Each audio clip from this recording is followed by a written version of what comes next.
Delhi એરપોર્ટની parking એરિયામાં ભારે વજનવાળી છત ધરાશાયી થતા એકનું મોત, 3 ઘાયલ. દિલ્હી એનસીઆરમાં વરસાદને કારણે ઇન્દિરા ગાંધી ઇન્ટરનેશનલ એરપોર્ટ આઈજીઆઈના ટર્મિનલ 1 પર શુક્રવારે સવારે 5 વાગે પાર્કિંગની છત તૂટી પડી હતી. દુર્ઘટનામાં કારમાં બેઠેલા કેબ ડ્રાઈવરનું મોત થયાનું જાણવા મળ્યું હતું. જ્યારે 8 લોકો ઘાયલ થયા હતા. તેઓને મેદાંતા હોસ્પિટલમાં સારવાર માટે ખસેડવામાં આવ્યા હતા, જ્યાં ઘાયલોને સારવાર આપવામાં આવી હતી. એરપોર્ટ પર ફાયર ફાઈટરની 3 ગાડીઓ બચાવની કામગીરીમાં જોડાઈ હતી.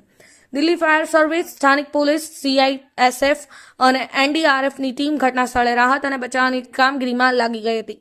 દિલ્હીમાં ભારે વરસાદ પછી કટોકટીની બેઠકની અધ્યક્ષતા કરતી વખતે રજા પર ગયેલા તમામ વરિષ્ઠ અધિકારીઓને પાછા ફરવાનો નિર્દેશ આપ્યો હતો. આ સાથે લેફ્ટનન્ટ ગવર્નરે આગામી 2 મહિના માટે અધિકારીઓની રજાઓ પણ રદ કરી દેવામાં આવી હતી. તેમણે કહ્યું, આગામી 2 મહિના સુધી રજાઓ ઉજવવાની કોઈ જરૂર નથી. દિલ્હી ફાયર સર્વિસ ડીએફએસના અધિકારીઓએ જણાવ્યું હતું, સવારે ટર્મિનલ 1 પર ડોમેસ્ટિક ફ્લાઇટ માટે પાર્કિંગ એરિયામાં વાહનોની લાંબી લાઈનો હતી. તે દરમિયાન પાર્કિંગની છતનો ભારે ભાગ ને 3 લોખંડના આધાર બીમ પડ્યા હતા. આ દરમિયાન અહીં પાર્ક કરેલી કાર નીચે દબાઈ ગઈ હતી. આઈજીઆઈ એરપોર્ટના ડીસીપી ઉષા રંગનાનીએ જણાવ્યું હતું કે ડિપાર્ચર ગેટ 1 થી ગેટ નંબર 2 સુધી ફસાયેલા ટર્મિનલ પર 1 પરની બહારનો શેડ તૂટી પડ્યો હતો, જ્યાં લગભગ 4 વાહનો દબાઈ ગયા હતા. ડીએફએસના આસિસ્ટન્ટ ડિવિઝનલ ઓફિસર રવિન્દરસિંહે જણાવ્યું હતું કે કારમાં કાટમાળમાંથી 8 લોકોને બચાવી લેવાયા છે. એક વ્યક્તિને બહાર કાઢવામાં આવેલ, તેનું મૃત્યુ થઈ ગયું હતું. નાગરિક ઉડ્ડયન મંત્રીએ પણ આ ઘટના પર પ્રતિક્રિયા આપી હતી.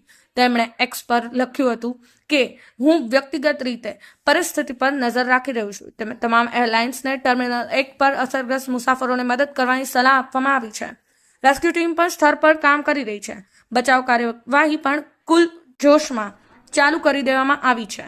દુર્ઘટના અંગે કોંગ્રેસ આરોપ લગાવ્યો હતો કે વડાપ્રધાન નરેન્દ્ર મોદીએ આ વર્ષે 10 માર્ચે ટર્મિનલ 1નું ઉદ્ઘાટન કર્યું હતું. તેની છત પડી જવાને કારણે અકસ્માત થયો હતો. મોદીએ 3 મહિના પહેલા જબલપુર એરપોર્ટનું ઉદ્ઘાટન પણ કર્યું હતું. આ પણ એક દિવસ અગાઉ એરપોર્ટનો શેડ એક અધિકારીની કાર પર પડ્યો હતો. કિશોર શુક્લ, સમય 24 ન્યૂઝ, ગાંધીનગર.